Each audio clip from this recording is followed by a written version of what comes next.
ایک جملہ لکھا ہوتا ہے جو آپ کی نظروں سے بھی گزرا ہوگا، اور وہ یہ کہ صنم بے وفا. تو میں دوستوں کو کہتا ہوں یہ تحریری احتجاج ہے. اس نے کسی سے پیار کیا ہوگا اور پھر بے وفائی کا داغ لیے آج تحریری احتجاج کر رہا ہے کہ صنم بے وفا. تو میں نے کہا صاحب تو نے پیار ہی اس سے کیا جس نے بے وفائی کی. تجھے وہ چوکھٹ بتاؤں کہ جب وہ ہاتھ پکڑتے ہیں تو حشر کے دن بھی نہیں چھوڑتے. ان سے پیار کر جو پیار کرنے کی ریت جانتے ہیں اور پیار کو نبھانا جانتے ہیں. ان سے محبت کی جائے. اور سچی بات یہ ہے کہ ہماری محبتوں اور ہماری الفتوں کا مرکز ہی ذات رسالت مآب صلی اللہ علیہ وسلم. چونکہ کسی سے ہم محبت کیوں کرتے ہیں؟ کسی سے پیار کیا جاتا ہے تو اس سے پیار کیوں کیا جاتا ہے؟ عمومی طور پہ ہم کسی سے پیار اس لیے کرتے ہیں کہ اس سے ہمیں کوئی ضرورت ہوتی ہے کہ اوکھے ویلے کام آئے گا. تو ہم اس وجہ سے اس سے تعلق قائم رکھتے ہیں، اس سے محبت کا ربط پیدا کر لیتے ہیں کہ اس کی دوستی مجھے، اس کی یاری، اس سے تعلق مجھے کسی مشکل وقت کام دے گا. اگر یہ ذریعہ ہے محبت کا اور یہ داعیہ ہے پیار کا، تو بتاؤ نزع کے وقت سے اوکھا ویلا کوئی ہو سکتا ہے؟ اور قبر سے اوکھا وقت کوئی ہو سکتا ہے؟ حشر سے کوئی کڑی اور سخت گھڑی ہو سکتی ہے؟ تو پھر جو قبر میں بھی کام آئے، جو نزع کے وقت بھی کام آئے، جو سرے محشر بھی کام آئے، جو پرصراط پہ بھی کام آئے، جو میزان پہ بھی کام آئے، تو پیار تو پھر اس رسول سے کرنا چاہیے. اگر کسی سے اس لیے پیار کیا جاتا ہے کہ اس نے کوئی احسان کیا ہے، ماضی میں اس کا کوئی احسان آپ کے ذمہ ہوتا ہے، تو آپ کسی سے اس لیے بھی پیار کرتے ہیں کہ فلاں وقت میں اس نے میرے سے یہ احسان کیا، میرے ساتھ یہ نیکی کی تھی، اور میں احسان فراموش نہیں ہوں، اس نیکی کو یاد رکھنے والا ہوں. اس لیے میں اس سے پیار کرتا ہوں کہ اس نے میرے ساتھ اوکھے ویلے یہ احسان کیا تھا. اگر یہ داعیہ ہے محبت کا اور کسی سے پیار اس لیے کیا جاتا ہے کہ اس نے اوکھے ویلے ہمارے اوپر کوئی احسان ماضی میں کیا تھا، تو مجھے بتاؤ اگر حضور تشریف فرما نہ ہوتے اور حضور کی تخلیق نہ ہوئی ہوتی تو ہمیں خلط وجود دیا جاتا. تو ہمارے وجود ہی مرہون منت ہیں حضور کے وجود کے. اس لیے ان سے پیار کیا جائے، چونکہ اگر وہ نہ ہوتے تو کائنات کو خلط وجود ہی نہ دیا جاتا. اقبال نے کہا تھا ہو نہ یہ پھول تو بلبل کا ترنم بھی نہ ہو، چمنے دہر میں کلیوں کا تبسم بھی نہ ہو نہ یہ ساقی تو پھر میں بھی نہ ہو، خم بھی نہ ہو، بزم توحید بھی دنیا میں نہ ہو، تم بھی نہ ہو. خیمہ افلاک کا استادہ اسی نام سے ہے، نفس ہستی تب شامادہ اسی نام سے ہے. تو کسی سے اگر اس لیے پیار کیا جائے کہ اس نے کوئی ماضی میں احسان کیا ہے، تو ہمارے اوپر احسان ہے حضور کے وجود کا کہ ان کی تخلیق مقصود تھی کہ کائنات کو خلط وجود دیا گیا. لولاک لما خلقت الافلاک اس پہ شاہد عادل ہے. اگر وہ نہ ہوتے تو کائنات تخلیق ہی نہ کی جاتی. محمد نہ ہوتے تو اے بندہ پرور خدا خود ہی ہوتا، خدائی نہ ہوتی. کائنات کو پیدا ہی نہ کیا جاتا اگر ان کو پیدا کیا جانا مقصود نہ ہوتا.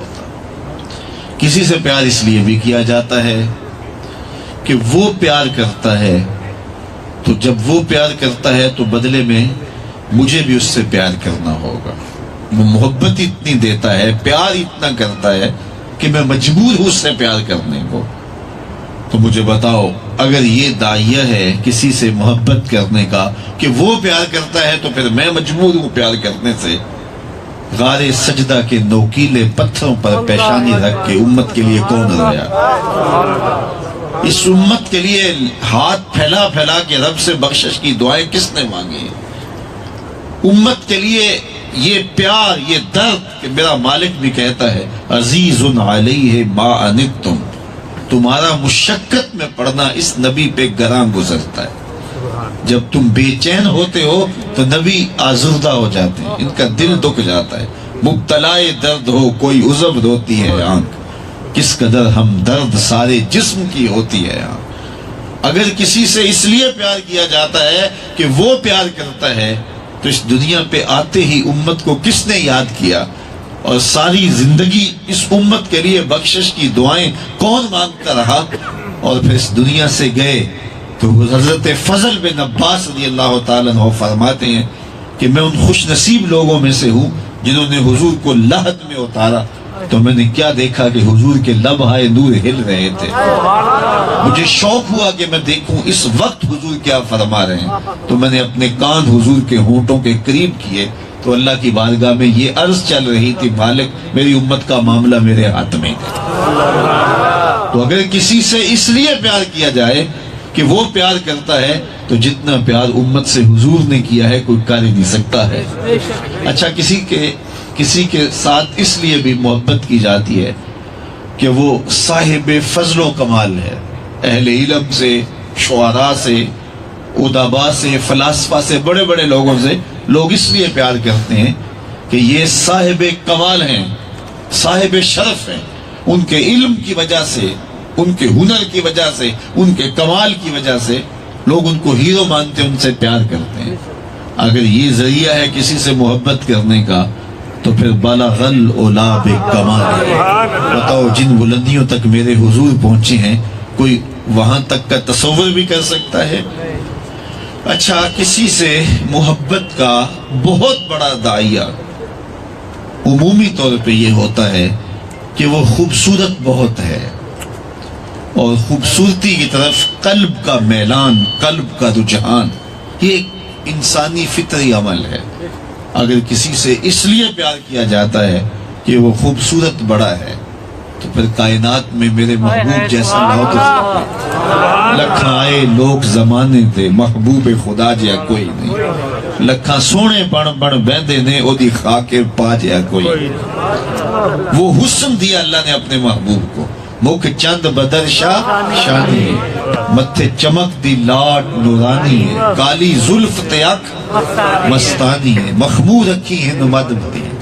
اگر کسی سے اس لیے پیار کیا جائے کہ وہ خوبصورت بہت ہے تو پھر سید ابو ہریرہ سے پوچھتے ہیں رضی اللہ تعالی عنہ سے.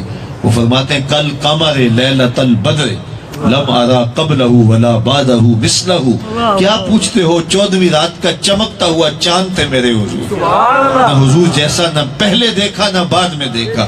حضرت حسان بن ثابت بولے دیکھتے کیسے؟ کسی ماں نے جنم دیا ہوتا تو دیکھتے نا. خدا نے وہ سچائی پن چھڑیا جدے وچ محمد نو ٹالیا سی. حسینہ جمیلہ دا منہ موڑ دیتا محمد بنا کے قلم توڑ دیتا. حضرت جابر بن سمرہ رضی اللہ تعالیٰ عنہ فرماتے ہیں لیلۃ الادھیان تھی، 14ویں کا رات چمک رہا تھا. حضور لال دھاری دار چادر اوڑے استراحت کر رہے تھے. کبھی میں چاند کو دیکھوں، کبھی حضور کے چہرے کو دیکھوں. فَإِذَا هُوَ أَحْسَنُ عِنْدِي مِنَ الْقَمَرِ. پھر میں نے فیصلہ کیا چاند نہیں میرے حضور ہی سونے ہیں. اگر کسی سے اس لیے پیار کیا جائے کہ وہ خوبصورت بہت ہے، اللہ اکبر، تو جو جمال اللہ نے اپنے محبوب کو دیا، خود حسن دیا اور خود ہی کہا وَالضُّحَىٰ وَاللَّيْلِ إِذَا سَجَىٰ. محبوب قسم تیرے چاشت کی طرح چمکتے ہوئے چہرے کی اور قسم ہے تیرے شانوں پہ لٹکتی سیاہ زلفوں کی. اللہ اکبر. اعلیٰ حضرت نے یہاں قلم توڑ دیا نا. جس کا حسن اللہ کو بھی بھا گیا، جس کا حسن اللہ کو بھی بھا گیا، ایسے پیارے سے محبت کیجئے. فرمایا کہ حضور وہ ہنسی ہیں کہ جن کا حسن ایسا ہے کہ وہ محبوب خدا ہے. اور یہ میرے لیے، آپ کے لیے کتنے بڑے اعزاز کی بات ہے. ہمارا محبوب کوئی گلیوں میں آوارہ پھرنے والا شخص تو نہیں ہے. ہمارا محبوب وہ تو نہیں ہے کہ جس کو محبوب بتاتے ہوئے شرم آئے کہ یہ ہمارا محبوب ہے. ہمارا محبوب تو وہ ہے جو خدا کا بھی محبوب ہے. اللہ اعظم چشتی مرحوم کی قبر پہ رحمتیں نازل کرے. انہوں نے تو قلم توڑ دیا نا کہ اپنا انداز زمانے سے جدا رکھتے ہیں، اپنا انداز زمانے سے جدا رکھتے ہیں. ہم تو محبوب بھی محبوب خدا رکھتے ہیں. یہ ہمارا اعزاز، یہ ہمارا فخر. آج حضور کا نام آتا ہے تو سر فخر سے بلند ہوتا ہے کہ نہیں؟ اللہ اکبر. تو یہ عزت ہے ہمارے لیے. ہمارا محبوب وہ ہے جو خدا کا بھی محبوب ہے. تو یہ ہمارے لیے اعزاز کی بات ہے, ہمارے لیے تکریم کی بات ہے. حسن وہ, جمال وہ کہ خدا کا بھی محبوب خدا ٹھہرے. وہ حسن دیا, وہ جمال دیا گیا, وہ خوبصورتی دی گئی, وہ چہرے کو رادائی بخشی گئی کہ رب ہو کے محبوب کے جلوائے حسن کی قسمیں کریں. والضحا, قسم ہے محبوب تیرے چہرہ زیبا کی, قسم ہے تیرے چہرہ پرنور کی, اور قسم ہے تیرے شانوں پہ لٹکتی زلفوں کی. اللہ اکبر. تو حضور کے چہرہ انور کی قسم کی گئی. وہ چہرہ, وہ روح طابہ اور وہ رخسار منور. اللہ اکبر. جب حضور کا چہرہ ظاہر ہوتا تو ایسا لگتا جس طرح دن چڑھ گیا. حضرت انس رضی اللہ تعالیٰ عنہ فرماتے جب حضور مدینے میں تشریف آئے فرما ہوئے تو اس دن سے روشن دن میں نے نہیں دیکھا. اور آقا کریم علیہ السلام کے چہرے کی چمک سے مدینے کی گلیاں چمکنے لگی. اور شاعر لکھتے ہیں کہ یہ چمک فقط مانوی نہیں تھی بلکہ لوگوں نے اپنی آنکھوں سے مدینے کی کچی دیواروں پہ حضور کے چہرے کا عکس پڑھتے ہوئے دیکھا. سبحان اللہ, سبحان اللہ. امام زرقانی نے بڑی خوبصورت ایک حکایت لکھی کہ ایک دن حضور تشریف فرما ہوئے سیر کرتے ہوئے مدینہ المنورہ سے باہر کسی چراگاہ میں. وہاں ایک قافلے نے پڑاؤ کیا ہوا تھا, وفد تارک, اور ان کے اونٹ چل رہے تھے. ایک سرخ رنگ کا اونٹ حضور کو پسند آ گیا. عالی مرتبت علماء کرام سے پوچھئے کہ عرب میں سرخ اونٹ کی کیا اہمیت, اور سرخ رنگ کا اونٹ حضور کو پسند آیا تو قافلے والوں سے پوچھا کہ یہ بیچتے ہو؟ انہوں نے بیچنا تھا یا نہیں بیچنا تھا. حضور نے پوچھا تو کہا ہاں بیچتے ہیں. میرے حضور فرماتے ہیں شیخ طریقت میں دل بیچاں میں جگر بیچاں جے پیارا محمد آ جاوے, میں اپنا سارا کر بیچاں جے پیارا محمد آ جاوے. انہوں نے بیچنا تھا یا نہیں بیچنا تھا؟ حضور نے پوچھا تو کہاں بیچتے ہیں. کتنے کا؟ اتنے کا. سودا طے ہو گیا. فرمایا میں تاجرانہ غرض سے تو آیا نہیں تھا کہ قیمت ساتھ لے کے آتا, میں تو چلتا چلتا ادھر آ نکلا, تمہارا اونٹ مجھے پسند آ گیا, اب مجھے یہ اونٹ دے دو, میں اپنے شہر جا کے اس کی قیمت تمہیں بھیج دیتا ہوں. انہوں نے کہا جی ہمیں منظور ہے. حضور نے اونٹ پکڑا اور سوئے مدینہ چل دیے. جب تک حضور نظر آتے رہے وہ حضور کو دیکھتے رہے. جب نگاہوں سے اوجھل ہو گئے تو سینے پہ ہاتھ رکھ کے سکتے میں دیر تک رہے. تھوڑی دیر کے بعد جب وہ سکتے سے باہر آئے تو ایک دوسرے سے پوچھنے لگے یار ایک شخص آیا, اونٹ لے گیا, قیمتی اونٹ, اور وہ بھی ادھار, تم نے پتہ ہی نہیں پوچھا. کسی شخص کو نقد سودا دیتے ہو تو اس کا عطا پتہ پوچھنے کی ضرورت نہیں ہوتی, اور اگر کسی کو ادھار دیتے ہو تو یا تو آپ اسے جانتے ہوتے ہیں یا درمیان میں کوئی ضامن ہوتا ہے یا کوئی چیز گروی رکھ لیتے ہیں. تو کہا ایک شخص آیا تم سے ادھار اونٹ لے گیا اور تم اسے جانتے بھی نہیں, تم نے اس کا پتہ بھی نہیں پوچھا, کوئی چیز بھی گروی نہیں رکھی. یار سب کی عقل پہ پردہ آ گیا, اس کے حسن کے جادو میں کھو گئے, تم نے اس کا پتہ ہی نہیں پوچھا. ایک بولا یار جب وہ باتیں کرتا تھا منہ سے پھول جھڑتے تھے, میں تو اس کا حسن دیکھتا رہ گیا, میں تو اس کا جمال دیکھتا رہ گیا. توجہ چاہوں گا, وہ اقبال نے کہا تھا کہیں کہ نظارے کے لیے جنبش مژگاں بھی بھار ہے, نرگس کی آنکھ سے تجھے دیکھا کرے. تو کبھی کبھی موضوع ایسا چھڑا ہوتا ہے کہ آنکھ کا جھپکنا بھی طبیعتوں پہ بوجھ ہوتا ہے, لیکن یہ انتظامی مجبوریاں بھی اپنی جگہوں پہ ہیں. تو آپ جہاں سے ٹوٹے تھے پھر وہیں سے جڑ جائیں.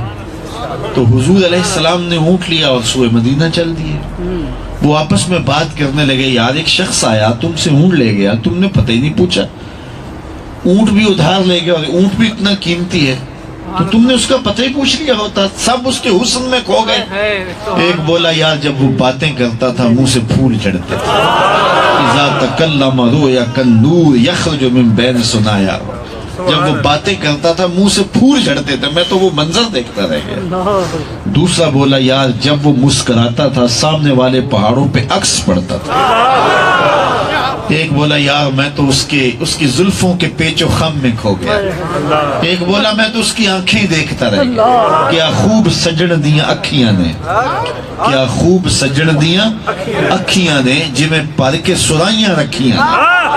ਤੂੰ ਅਜੇ ਮੇਰਾ ਯਾਰ ਨਹੀਂ ਡਿੱਠਾ ਜਿਹਨੂੰ ਵੇਖ ਕੇ ਚੰਦ ਸ਼ਰਮਾਵੇ ਅੱਧੀ ਰਾਤੀ ਦਿਨ ਚੜ ਜਾਵੇ ਜੇ ਉਹ ਰੁਖ ਤੋਂ ਨਿਕਾਬ ਉਠਾਵੇ ਤੇ ਜੇ ਉਹ ਨਿਕਲੇ ਸੈਰ ਕਰਨ ਨੂੰ ਸਾਰਾ ਗੁਲਸ਼ਨ ਸੀਸ ਨਵਾਵੇ ਅਤੇ ਧਰਤੀ ਲਿਫ ਲਿਫ ਜਾਵੇ ਜੇ ਹੱਥ ਫੁੱਲਾਂ ਵਿੱਚ ਰੱਖਦਾ ਹੱਥ ਫੁੱਲਾਂ ਤੋਂ ਵੱਧ ਜਾਵੇ ਨੈਣ ਨਸ਼ੀਲੇ ਮਸਤ ਰਸੀਲੇ ਵਿੱਚ ਸੋਹਣਾ ਕਜਲ ਸੁਹਾਵੇ ਅੱਖ ਉਗੜੇ ਤੇ ਇੰਜ ਪਿਆ ਜਾਪੇ ਜਿਵੇਂ ਮੈਂ ਖਾਨਾ ਖੁੱਲ ਜਾਵੇ ਤੌਬਾ ਤੌਬਾ ਹੁਸਨ ਸਜਣ ਦਾ ਚਾਲ ਨਾ ਚੱਲੀ ਜਾਵੇ ਤੇ ਜੇ ਉਹ ਖੋਲੇ ਪੇਚ ਜ਼ੁਲਫ ਦੇ ਅਤੇ ਰਾਹੀ ਰਾਹ ਭੁੱਲ ਜਾਵੇ ਇਲਮ ਖੁਦਾ ਨੇ ਇੰਨਾ ਦਿੱਤਾ ਅਕਲਾਂ ਵਿੱਚ ਨਾ ਆਵੇ ਅਕਲ ਖੁਦਾ ਨੇ ਇੰਨੀ ਦਿੱਤੀ ਇਲਮਾਂ ਵਿੱਚ ਨਾ ਆਵੇ ਕਿ ਇਹ ਜਾਜ਼ ਨਜ਼ਰ ਵਿੱਚ ਉਹਦੀ ਜੋ ਆਵੇ ਵਿਕ ਜਾਵੇ ਖੁਲਕ ਉਹਦੇ ਨੇ ਮੋਹ ਲਈ ਦੁਨੀਆ ਕੋਈ ਵਿਰਲਾ ਹੀ ਜਾਨ ਬਚਾਵੇ ਆਜ਼ਮ ਏਡਾ